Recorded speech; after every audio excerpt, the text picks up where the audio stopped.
আগের দিন ইতিহাস করেছে সাকিব মুশফিকরা, তবে পরের দিন তাদের দেখানো পথে হাঁটতে পারল না হৃদয় সৌম্যরা। টেস্ট সিরিজ ড্র করতে পারলেও ওডিআই সিরিজের প্রথম ম্যাচে ব্যর্থ হয়েছে বাংলাদেশ এ দল।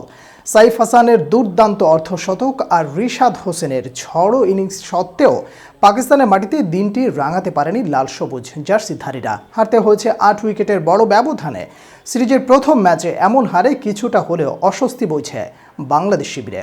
টাইগারদের এমন করুণ হারের বাকি গল্পটা জানবো প্রতিবেদনের বাকি অংশে। ২ ম্যাচের টেস্ট সিরিজ ড্র করার পর বাংলাদেশ এ দলের সামনে পরীক্ষা ছিল ওডিআইতে পাকিস্তান শাহিনসকে ধরাশায়ী করা। সেই লক্ষ্যে সিরিজের প্রথম আনঅফিসিয়াল ওডিআইতে মাঠে নামে এই দুই দল, যেখানে টসে জিতে সফরকারী টাইগারদের আগে ব্যাটিংয়ের আমন্ত্রণ জানায় স্বাগতিক পাকিস্তান শাহিনস। বেশ কিছু কাল ধরেই টাইগার ক্রিকেটে আক্ষেপের আরেক নাম এর ওপেনিং পজিশন। জাতীয় দল থেকে শুরু করে এবার এ দলেও দেখা গেল ওপেনিংয়ে ব্যর্থতার সেই পুরনো চিত্র। টাইগার এ দলের হয়ে ওপেন করতে আসেন সৌম্য সরকার ও মোহাম্মদ নাইম। এই দুই ব্যাটার বেশ কয়েক বছর ধরেই জাতীয় দলের রাডারে আছেন, কিন্তু নামের প্রতি সুবিচার করতে না পারায় জাতীয় দল থেকে জায়গা হারিয়ে ফেলেছে তারা। এ দলের হয়ে পারফর্ম করতে পারলেই কেবল মিলত আবারও জাতীয় দলের টিকিট, কিন্তু কিসের কি? দুজনেই বিদায় নিয়েছেন ২ অঙ্কে পৌঁছাবার আগেই। দুজনেই শিকার হয়েছেন পেসার মোহাম্মদ আব্বাস আফ্রিদির। নাইম বিদায় নিয়েছেন হারিসের কাছে ক্যাচ দিয়ে, আর সম্মত হয়েছেন ডিরেক্ট বোল্ড।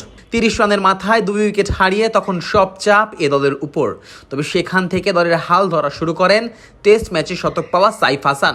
হৃদয়কে নিয়ে গড়ে তোলেন দারুণ এক পার্টনারশিপ, তবে সেখানেও পুরো অবদানটাই ছিল সাইফের। হৃদয় যেন অপর প্রান্ত থেকে সাইফের নিদারুণ সব শট উপভোগ করেছেন, তবে সেই সাইফকেও বিদায় করেন আব্বাস আফ্রিদি। বাংলাদেশ এ দলের কোমর একাই ভেঙে দিতে শুরু করেন এই পেসার। মিডল অর্ডারে ব্যাটাররা নেমে পড়ে আসা যাওয়ার মিছিলে। জাকের আলী, মোসাদ্দেক, মাহেদী হাসানরা একে একে নিজেদের উইকেট বিলিয়ে দিয়ে আসে। তবে ৯ নম্বরে নেমে টাইগার এ দলকে কিছুটা সম্মানজনক অবস্থায় নিয়ে যান রিশাদ হোসেন।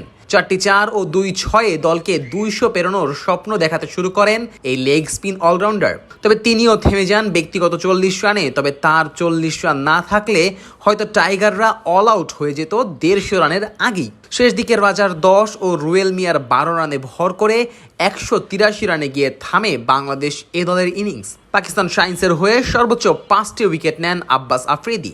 ২টি করে উইকেট তুলে নেন জাহানদাদ খান ও মেহরান মুমতাজ। ১৮৪ রানের লক্ষ্যে শুরু থেকেই দেখে শুনে খেলতে থাকেন পাকিস্তানি ব্যাটাররা। টাইগার বোলারদের যেন কোনো ধরনের পাত্তাই দিচ্ছিল না স্বাগতিক দলের ব্যাটসম্যানরা। উসমান খান ও হাসিবুল্লাহ মিলে রান করতে থাকেন পাল্লা দিয়ে, তবে দিন শেষে রান তোলার পাল্লায় কেউই জিততে পারেননি। দুজনেই সংগ্রহ করেন সমান ৭৩ রান। তবে উসমান অবশ্য আউট হয়ে গিয়েছেন, আর হাসিবুল্লাহ ম্যাচ শেষ করেছেন অপরাজিত থেকেই। আর এতে করে মাত্র ২৭ ওভার ৫ বলেই ম্যাচ জিতে যায় তারা। বাংলাদেশ এ দলের হয়ে একটি করে উইকেট নেন মাহেদী হাসান ও মোসাদ্দেক হোসেন।